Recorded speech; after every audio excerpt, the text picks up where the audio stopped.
The drone war is entering a dangerous new phase.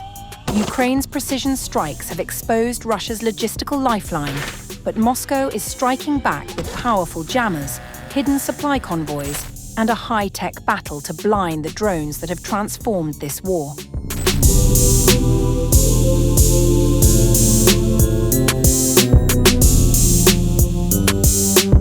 Ukraine's innovative use of mid-strike drones has transformed the battlefield, allowing its forces to hit Russian targets deep behind the front lines with speed, precision, and relatively low cost.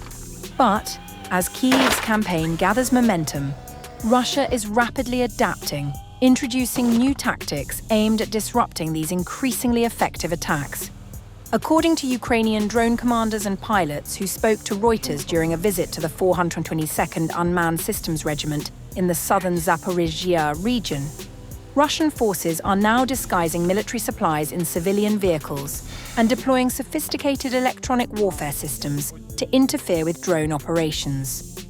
Most of Ukraine's mid-strike drones rely on Elon Musk's Starlink satellite internet system, enabling operators to guide aircraft over long distances while maintaining stable communications.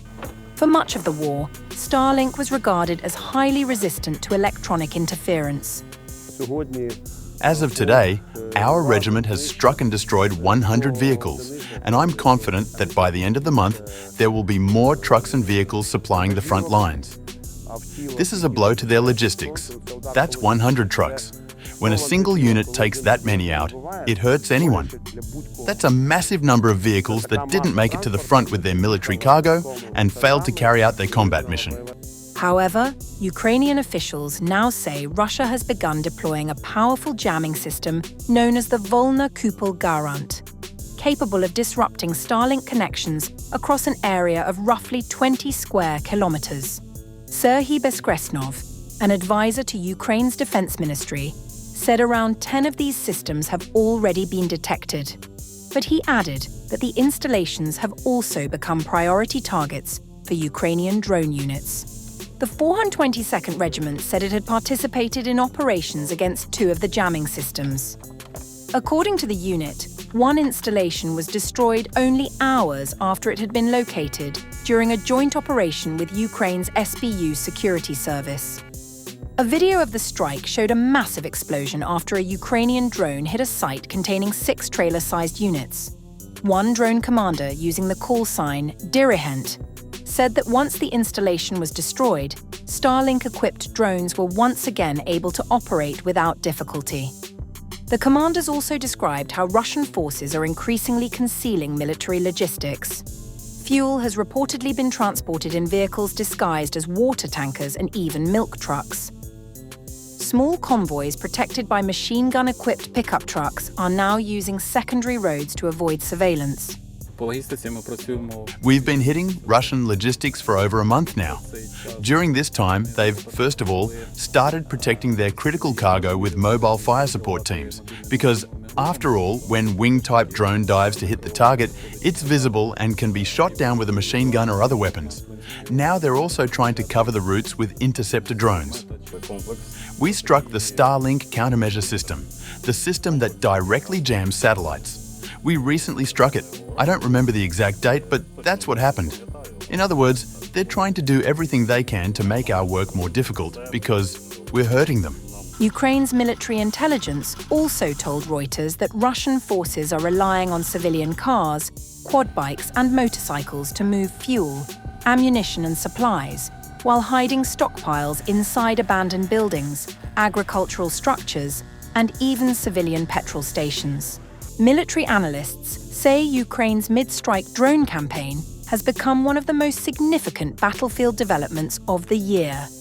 However, they also warn that if Russia succeeds in expanding production of advanced electronic jamming systems, Kyiv's ability to sustain these deep strikes could become increasingly difficult.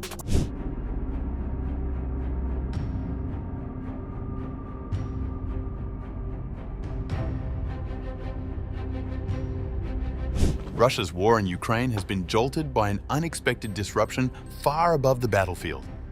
Russian military commentators and state-linked figures are openly discussing a nuclear strike in space after Elon Musk's Starlink satellite network was cut off for Russian forces, a move Moscow's war channels describe as a serious operational setback.